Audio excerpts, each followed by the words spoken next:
right. So welcome, Perennial Pride listeners. Thanks for joining me on this podcast today. I've got a very special guest with me, Jim Burch, who's the CEO of Easy Legal Planning. I love that name. We want Easy Legal Planning. So he's gonna share a lot of details around his business. Obviously, I'd like to share more about his entrepreneurial journey to create the business and fulfilling in my mind, a very massive need for a lot of people. Certainly in my world in the wealth strategy space, like I always like to ensure my clients are getting things in place around their estate planning, because it's one of those inevitable things happens in our lives. We unfortunately graduate from this earth. And so why not get ahead of it? So Jim, I really appreciate you joining me today. I know you're calling it from Utah, so appreciate you joining me for this conversation. Oh, you bet. Thanks, Tom. I so appreciate. I've been looking forward to this. So anyhow, I so appreciate allowing me to be a part of your podcast today. That's awesome. Yeah, and this is as we were chatting a little bit before we got on here. I want to share a little bit more about maybe your background in starting business and getting into it, because I know there's a lot of listeners on here who are thinking about maybe venturing into something outside into a business or looking for another business. So can you share kind of how you got this company going? Like, how did it start? Absolutely. It makes me feel old when I look back. I got to be honest with you. I'm like, oh boy, hence some of this gray coming on in here, Tom, with doing that. But so it actually was about in 2001.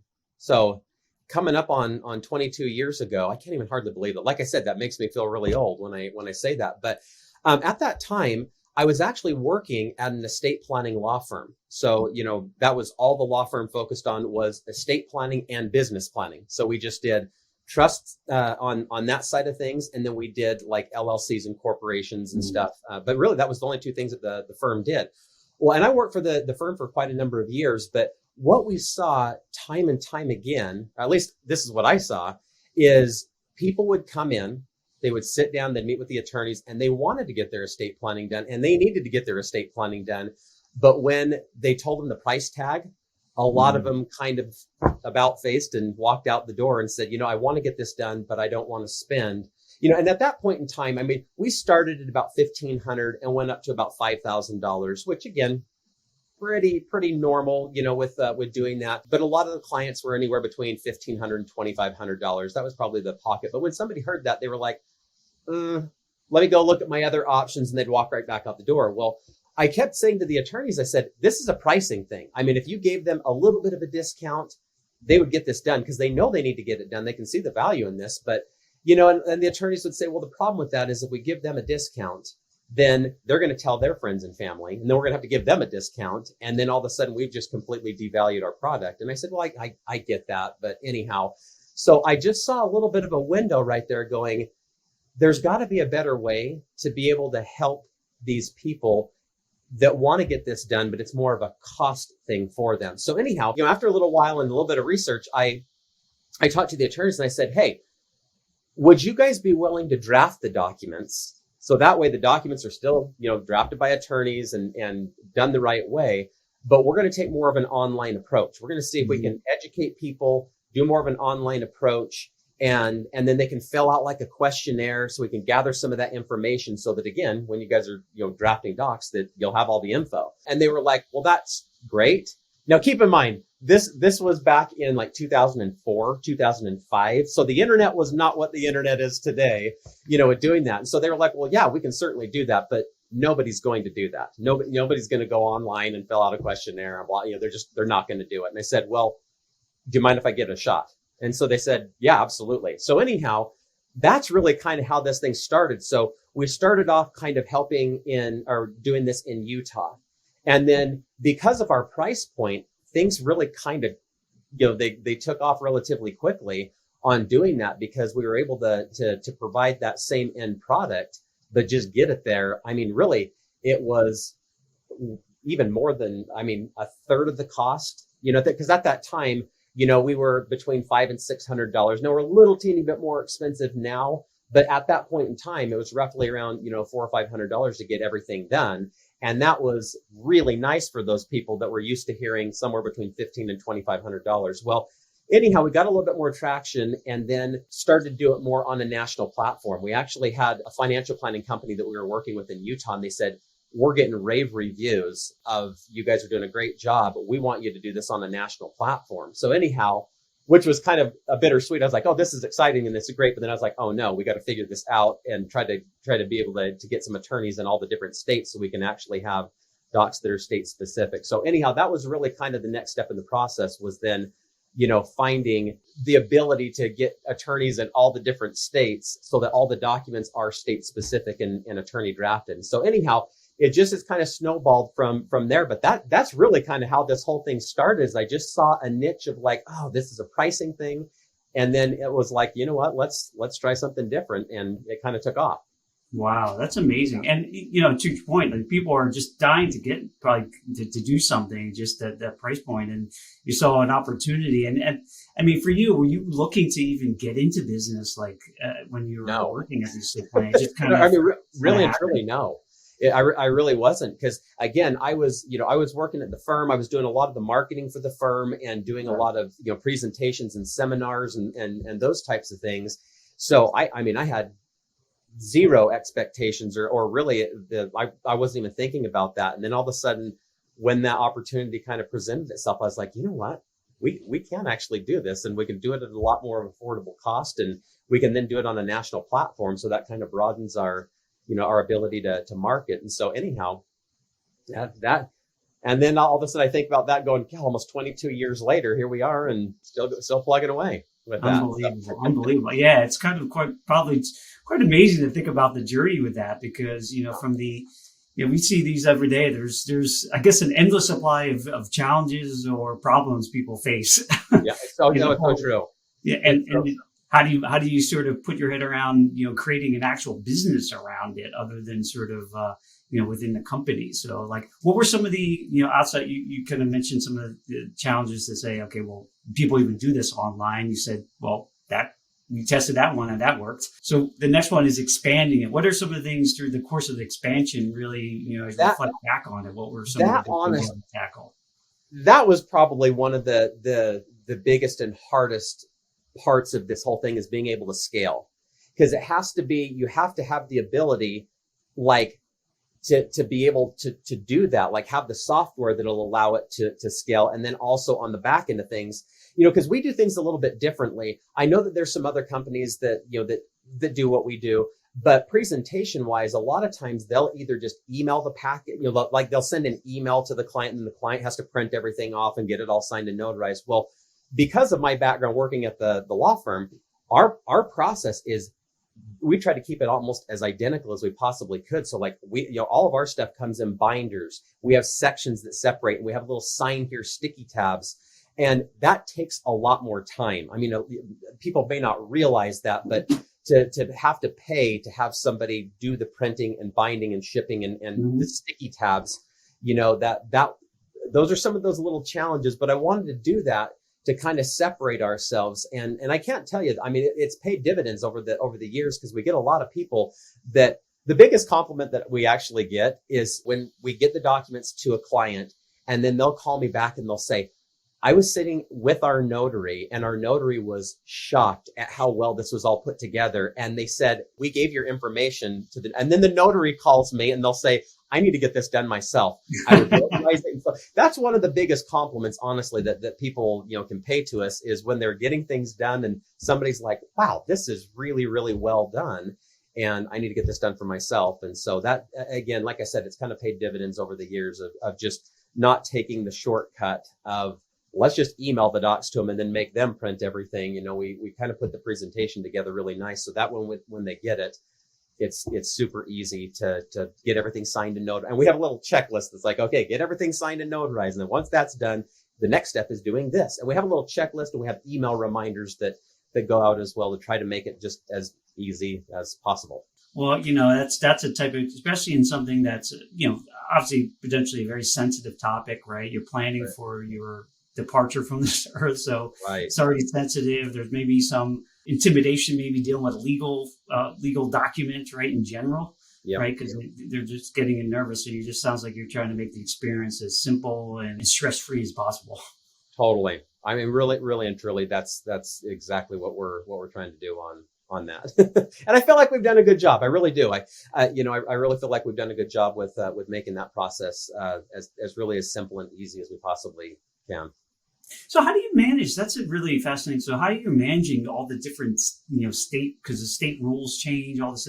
So you have your own sort of connections with the lawyers locally. Is that true? Like, how's that work? Yeah. So what happens is things have kind of evolved again, just with the way that software works. So there's now software that, and a lot of people don't think of it along these lines, but I always kind of tell people, I'm like, think of it in terms of if you had like a new attorney that was coming out of law school, they don't have their own documents. They're either going to have to work for a firm and utilize their documents. But if somebody wanted to have their own estate planning documents, most people go, well, where do attorneys get them? Well, there's actually software companies that are built by attorneys and for attorneys.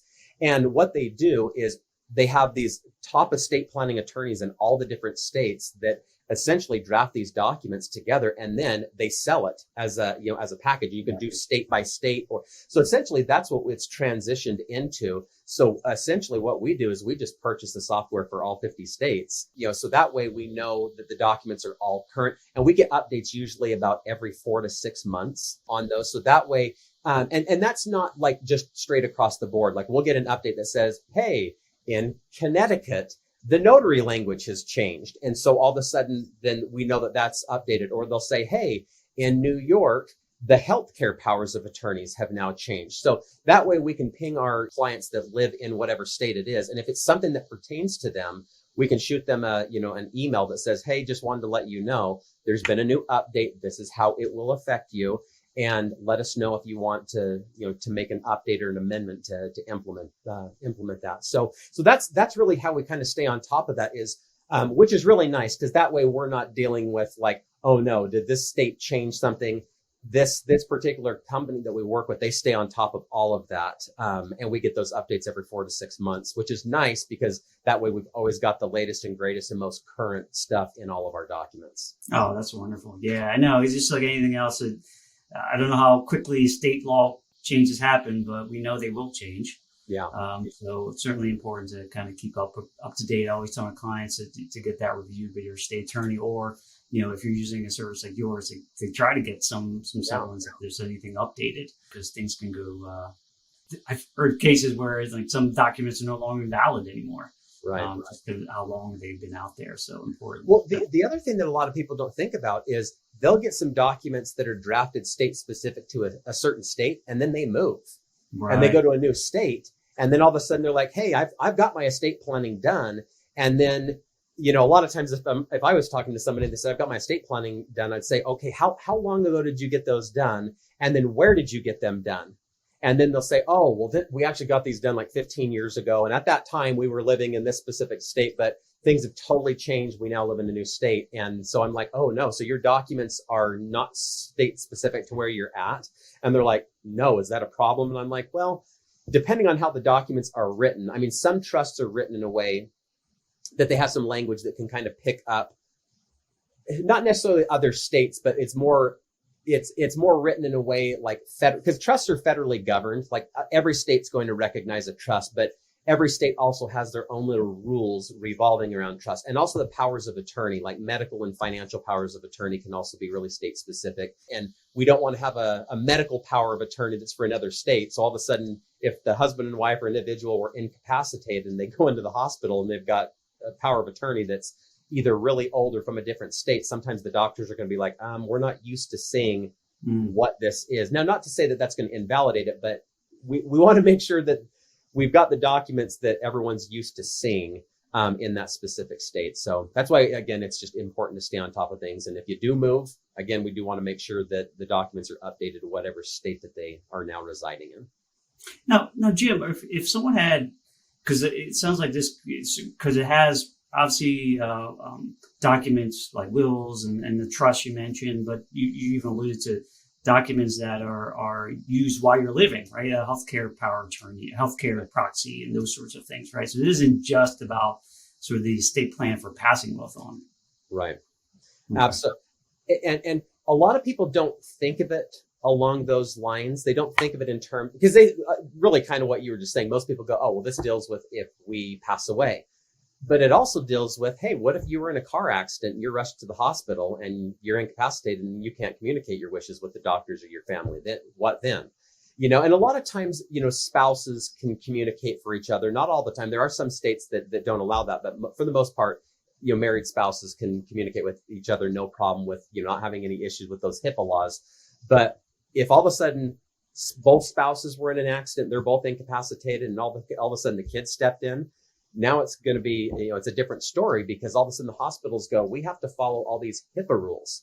HIPAA, they're the ones that regulate all of our security and medical records, and they just don't give that information freely unless, they've been authorized to do that. Which brings up another interesting thing that we talk about all the time is when children turn age 18, the parents are no longer their legal guardians. And a lot of people don't know that, because they go, well, if my kid, even if they were 19 years old, if they were in an accident, I'm their parent. So of course the hospital's going to talk to me. And I'm like, they actually aren't. If all of a sudden you've got an 18 or a 19-year-old or whatever, and they get in an accident, if you call into that hospital, they're not going to communicate and release that information to you as a parent, because maybe that child doesn't want you, involved in those decisions. And it's a liability for the hospital. And so they have to have those consent forms signed. And so we try to teach and help a lot of people that as your kids become adults, make sure that they have their medical and financial powers of attorney. Now, they probably don't need any wills and trusts, and they don't have assets typically at age 18 or 19. So a lot of times they're not worried about that. But powers of attorney, certainly, as soon as somebody turns 18 years old, it's a good idea to have, for parents to encourage their kids to get those powers of attorney, so that if they do get in an accident, now the parents are authorized and they have the forms to do so. Yeah, that's a really massive point. I mean, I heard a story, someone was telling me about that too, and they had their college-age son and get an accident. Yeah, and the hospitals wouldn't let them in the door. They wouldn't let them see anything, and won't disclose anything. They were not able to make any decisions for them. So it really is just the eye opener. Yeah, no, it totally is, and can be really frustrating. I mean, you imagine that if you've got an 18-year-old child that's been in an accident, and you're like, my baby, I need to see them, I need to be, and all of a sudden you're not able to do that. I mean, imagine the frustration. And then the problem is if they remained incapacitated, then all of a sudden the parent has to go to court and get appointed as the legal guardian. And that gets expensive, because then all of a sudden you have to get two attorneys involved. You have to get an attorney that represents mom and dad, and you have to get an attorney that represents the child. And so all of a sudden you've got both sides of the table there that are charging fees. And so it gets really expensive. Whereas if you get some of these powers of attorney done ahead of time, super inexpensive and really easy, knowing that base is covered. Now, Jim, with this, because this sounds really great, and so my curiosity too would be if someone had any really, say, unique circumstances in their life, right? Maybe coming from, they had a business. Let's say we talk about business now, and it was in different partnerships or whatever. Is this something you can help? Do you have lawyers that could also get involved with this process too, if needed? Yeah. And the answer is yes. So a lot of times, and again, depending on the situation as well, because sometimes we'll talk to people and they've got like a really complex hornet's nest, and they really do it. And I will be the first one to tell them, I'll be like, we're not going to be the best option for you. You need to sit down with a local, estate planning or tax planning attorney and really kind of map this thing out, getting everything taken care of. But by and large, for most people that have businesses, or whether it's a small business, we can still absolutely help those people. Because for the most part, most people will have an exit strategy already in place. They've either got like an operating agreement that says, hey, this is kind of our exit strategy, but we just want to make sure that our portion of the ownership of this business gets, transitioned or positioned properly, so that if we pass away, it all goes the right way. So yeah, so we can absolutely help with that. Now, it would be more on, probably a little bit more on the simplistic side of things. Like if somebody had, like I said, a really crazy scenario and they've got all sorts of complex things going on, we probably aren't going to be the right fit for them. But if somebody's like, oh yeah, we've got, a relatively straightforward situation. And yes, we do have, some businesses on the side, absolutely we can implement those. Oh, that's wonderful. Yeah, and that's what it is. I mean, it doesn't cost you anything. Maybe just talk to you about it and Right. see if it could be a fit or not. Yeah. Yep. Yeah, and most people I come across have fairly basic sort of plans, but they don't appreciate the breadth of what we're talking about and what Right. you've shared, and how important that could be, especially hard to get in place, Johnny on the spot type of thing. Right. It's so important to get ahead of these things, and in that day, if you do need it, makes things a lot simpler in a chaotic time, probably. Totally.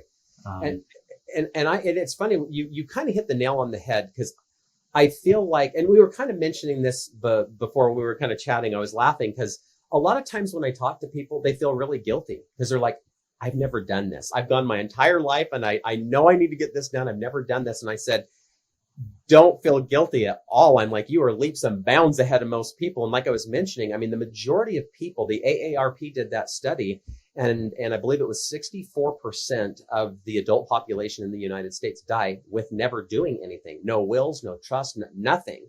And so when I tell people, by us even having a conversation, you're way ahead of most people, because most people just frankly don't do anything with doing that. So yeah, it's an important piece, but don't feel guilty at all, because again, most people feel the same way. And I think that deters a lot of people, because they go, oh, I'm going to feel embarrassed because I'm getting old and I don't want to do it. And I'm like, no, don't do that at all. It's not a big deal at all with that. No, I'm with you. And I said, it's taking these little steps again. I think there are some people I've spoken to, and if I took the step forward, to your point, they kind of come in sheepishly, like coming into the conversation, right, because here they are embarrassed. And I said, you should be proud of yourself from taking these steps, totally, and tackling something that, unfortunately, like, us dying and leaving this earth is a certainty. So right. It's like planning for something that is absolutely certain to happen. We just don't know when. And then your family's protected and saves you money and smooths it out in a terrible time. You can get ahead of that. And it's a kind of like a gift to your family. Totally. You put this in there, especially in the time of the holidays and year, enough bad things that go on, unfortunately. And, doing this thing is, I think, a service you do for our families. Absolutely. So it's a good thing. Absolutely with that. So part of me also wonders too, in thinking about where this fits. I mean, you said it's estate plan is one side, but then you have the side with business planning. And can you share just a piece of that a little bit? Absolutely. Yeah. So a good portion of, we work with a lot of people that are either getting to that point in life where they're like, okay, I'm going to be retiring. I'm hoping to retire. And they're looking for other things to kind of get themselves involved in.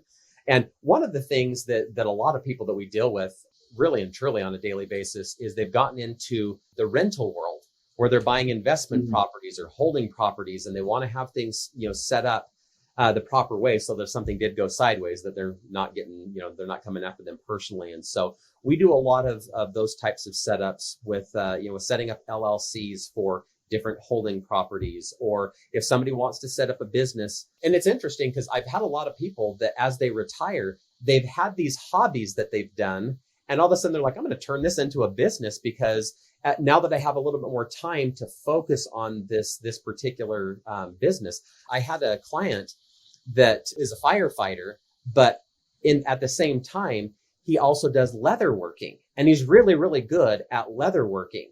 And all of a sudden, he's totally turned that into a side business with making belts and holsters. And then during Christmas time, he makes actually leather, like Santa bells and all these really, and it's funny because you go, I mean, who would have thought that? But it was something that he loved to do. And now all of a sudden he's monetizing that. And so he's turned it into a business, and they've actually started to do really quite well because of social media nowadays, where, you can put something on the interwebs there, and all of a sudden people see it all over the place, and they're like, I want that. So it's weird being able to find, that little opportunity, and then, strike while the iron's hot on doing that. So whether that be you've got a hobby that you want to turn into a business, or whether you're getting into retirement and you want to, position yourself in, with some rentals or some holding properties to do that. Again, structuring the entity the proper way so that they've got the right tax plan in place. And then also the liability protection is a big piece of that puzzle there. So yeah, they're so key, and it's especially for folks who are maybe coming in my background, coming from W-2, and I really appreciated all of that, and what type of exposure that may cause, right? Simply having a simple rental property and something, bad happens there, a tenant falls, breaks their leg or whatever, maybe worse. And, you could actually be exposing a lot of your other personal assets to a liability, and treating it like an actual business. So you can help people put the proper structure in place, whether it's an LLC or S Corps and such. That's what you can help them sort of do, right? Bingo. Yep. That's exactly right with doing that. So that way, yeah, they've got the ducks lined up in a row ahead of time, because I've had some people, unfortunately, over the years that call a little too late to the party. I actually had this, anyhow, I won't get into too many of the details, but I had this gentleman call me. This was quite a number of years ago, but he called and he said, is there any way I can get some business planning done? And I was like, oh, sure. And I said, well, what's going on? And he said, well, I've got 8 rental properties, and I just had a something go really sideways. It was actually, he had hit somebody. He was driving through a stop sign, and it was just the wrong time of evening where the sun was in his eyes. And as he went through the crosswalk, he ended up hitting somebody and actually killed them. And so anyhow, I was like, I am so sorry on so many different levels. But I asked him, I said, do you have anything in place? And he said, no, all the properties are in my individual name. I don't. And I said, do you have insurance or like an umbrella? He said, well, I have just my normal like homeowner's policy, but I don't have an umbrella policy or any other. And I was like, oh, I am so sorry. But I said, unfortunately, now that it's happened, there's not really much that can be done. And it just, anyhow, I felt really horrible, but that was kind of that. But it's just, you don't want to get yourself into that position where all of a sudden you're like, oh, I'll get to that later. And then all of a sudden something goes really sideways and you're like, whoops, woulda, coulda, shoulda with doing that. So. Yeah. I know it sometimes I say this probably to many people I come across and to my clients. I said, I'd rather be 10 years early than 1 minute late. And right. Oh, I love that. I'm gonna take that from you. I like that. I mean, because it is like I hear stories like that, and it's just heartbreaking because to get the right help and spend the time front and just avoid so much potential pain, and it's just awful. I hear it way too much in my profession here, and it's like God, but they're so preventable, and right. Fortunately, that's in a lot of different areas of life too, health, and you name it. Totally. Getting ahead of these things, it just takes some of the energy, and connecting with great experts like you to help people along the way is really key, and making it simple. Yeah, absolutely. Easy. And let me ask you this, Tom, do you want me to talk just a little bit? I know we're probably getting close to the end here. Do you want me to talk a little bit about one of the biggest questions that people usually ask on the estate planning side of things? Because I know we were kind of going back and forth on things, but one of the big questions a lot of people ask on the estate planning side is they'll say, what's the difference between a will and a trust? That's probably one of the biggest questions that we get day in and day out. And do you want me to talk a little bit about that, or did you have any other things that we want to go over? Yeah, go ahead. Share that. That's probably the most common threads for most people, that thinking that this stuff is only for the uber wealthy, trusts or just, these trustafarians or whatever you want to use. They're just for the wealthy people, and I have no need for these sorts of plans in place. I'll let the government take whatever. I don't have anything. So share more about the difference between will and trust. I think these are basic concepts that would be helpful. Absolutely with that. But you really did, again, hit the nail on the head with so many people go, I don't think I need this because I've always heard that this is for like uber wealthy people. And that is not the case at all. Like trusts and wills, they're set up for very simple situations as well. Now they can get certainly complex and for really, really wealthy people, but by and large, the most people that are using trusts and wills nowadays are the middle America with doing that. But, the thing that I always like people to grasp the concept of or understand is that everything in the estate planning world, it all revolves around signatures. And if people can understand that concept, everything else usually makes a whole lot more sense to them. And the way I explain it is I tell people and I go, while you're alive, you can do whatever you want with your property and assets because you're alive to sign on the dotted line. Like if I needed to go into the bank today to withdraw some money, no problem. I'm alive. I can sign on the dotted line at the bank. They're going to give me the money all day long. No problem. Or if I wanted to sell my house, refinance, borrow against the equity, again, because I'm alive and can sign on the dotted line, no issues. But where people don't connect the dots is if something happens and let's say my spouse and I both pass away, now we've got issues because when we die, our signatures die with us and we're no longer able to sign on the dotted line to transfer our bank accounts or transfer the house and so on and so forth. And that's where a lot of times people go, well, isn't that what a will does? They'll say, so, while you're alive, you can set up a will and the will is going to outline who controls the money and where the money goes and who gets, custody of minor children, which that's all true. I mean, when you're setting up a will, absolutely, you're doing those things of naming your executors and beneficiaries and guardians. But what people don't understand is a will is a document that doesn't actually take effect until you die. And most people go, well, no kidding. That's what a will does. Is it takes effect when I die. But where they don't connect the dots is when you die, that's when the will takes effect, but you've already lost your signature. So you're not alive to sign the deed of your house over to the executor that you've named in your will, or you're not alive to sign your bank accounts over to the executor. So now all of a sudden, if your executor goes and tries to sell your house, the title company goes, executor, you're not on the title. You don't have the authority to sell this house. The only person on title is Jim or Jim and his wife or whatever the case is. And since they're dead, they can't sign the deed over to you. And all of a sudden the executor goes, but I have a will. And they're like, well, that's great. You have a will, but we as a title company, we're not authorized to look at the will. We can only look at the title. And the only people on the title are Jim and his wife that are dead. So you got to go to court and go through probate. So then all of a sudden the court has to get involved to oversee the transfer of assets. And it's just not very fun. So that's one of the key things that people have to just recognize or understand is wills are documents that take effect after death. And once you're dead, you've lost that signature. And if you can't sign on the dotted line, that's why the court has to get involved. So the whole idea behind a trust is structurally what you're trying to accomplish with a trust is very similar to a will. So you're still appointing who controls the money when you die and where the money is going to go and who gets custody and all those things can be outlined in a trust just like you can in a will. But the difference is as soon as that trust gets signed and notarized, it becomes a living entity. And I always tell people that word living is kind of an interesting word because people are like, living? What do you mean the trust is living? And I'm like, no, really, like it becomes a living entity. It's almost like a corporation or like an LLC. It becomes its own entity. And people go, well, why do I need that? And the answer is, well, think about it like this. The reason why probate's necessary is when you die, you lose your signature. And you can't sign and transfer your assets when you're dead. And so the court has to get involved. Well, what the trust is doing is the trust is saying, well, let's not wait until you're dead to let the court step in and oversee the transfer of your assets. The trust is saying, while you're alive, let's create a trust that takes effect and it becomes this living entity that can own property and assets. So a trust can own real estate or bank accounts or life insurance. It can be named as a beneficiary on things as well, which is nice. And then the advantage of that trust is if my wife and I die, so if we have a trust and we die, my trust doesn't die. It continues to live. It's a living entity. So even if my wife and I have died, my trust continues to live and my trust has all the rules. And as long as my wife and I have moved and signed and transferred all of our assets into the trust while we were alive, now there's nothing to probate. There's no need for the court to transfer any of the assets because my wife and I set up the trust. We used our signatures while we were alive to move our assets into the trust. And then when we die, the trust continues to live. And then the trust just outlines our wishes and it says, okay, this is who controls the money. This is how the money gets to the kids. This is what they wanted to have happen.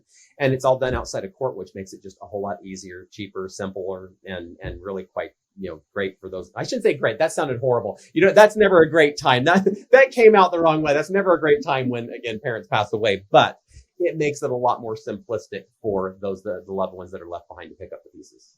Well, that's it. I think, it's all part and parcel of your business, easy legal planning. You're making it easier up front. And the things you're putting in place, like you described, the trust is actually making it easier on the other side. The eventual day that will happen. And so, at the worst possible time, I've heard enough clients come to me, even with my urging to get an estate plan in place, dealing with their older parents and some of them passed and trying to deal with these estates that, are got hung up and they're trying to chase down things. It's just burdening their time and causing just more sorrow. in the mix of death of a family member. So it's things that you can simplify by kind of taking some steps here, and reaching out to folks like Jim and his company to help do it. It's really a powerful tool and something you can focus on other good things, right? In life. That's 100% agree. That's what I like on that. push. Absolutely. Yeah. Eliminate these things, and then it's set in place, and it's a gift that you allow your next legacy and the generations after you to enjoy. And so, just a wonderful thing. So, Jim, this was great. Thank you so much for all your information. And so, one of the things that before I kind of how best to get in touch with you is if people want to inquire a little bit more about your offering and Easy Legal Plan, how best to kind of connect with you on your website? You bet. So a few different ways. So if you go onto our website, which is Easy Legal Planning, and easy is spelled out EASY. Sometimes people ask me, they'll say, is it like the letter E and then the letter Z? And I'm like, no, it's actually easy, just spelled out EASY. So Easy Legal Planning. And then if you go to the bottom, there is like a contact us. And again, our information's on there. But my email address, if anybody has any questions, you can email me directly. It's just jim@easylegalplanning.com.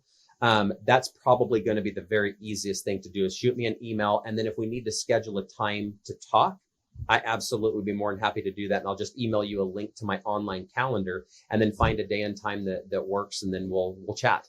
And there's no like obligation or anything. Do you want, when I just said that about the obligation, let me go over cost. Do you want me to talk cost wise? Because sometimes some of your listeners may be going, what does this even cost? Like, what is that? And again, it is on the website, but do you want me to mention any of that or go over that? Sure.